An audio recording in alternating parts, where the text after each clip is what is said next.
Himas rehas ngayon ang isang nagpakilalang traffic enforcer ng DOTR sa IC na nahuling nangongotong sa isang delivery rider sa Cubao, Quezon City. Ang biktima, binantaan pa raw na posibleng patawan ng 5,000 piso hanggang 20,000 pisong multa bago makahingi ng saklolo sa mga otoridad. Magbabalita si Val Gonzales.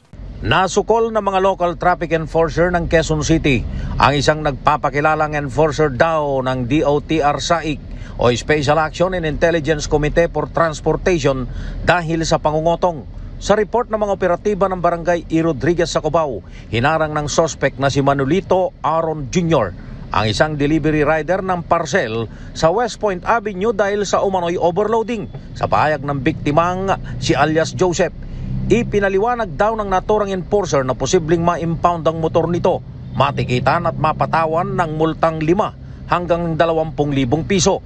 Dahil dito'y nagpresyo ang suspect na bigyan na lamang daw siya ng 1,000 piso para hindi siya matikitan hanggang sa nauwi sa 700 piso lamang dahil walang pera ang rider.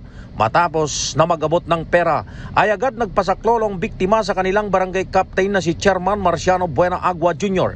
at ipinatunton sa West Point Avenue sa Cubao ang nagpapakilalang enforcer ng SAIC. Hanggang sa ito ay tuluyang maaresto. Hindi naman tinanggi ng suspect ang ginawa nitong pangungotong na nagawa lamang daw niya dahil nangangailangan daw siya ng budget para pampacheck up sa kanyang sakit sa puso.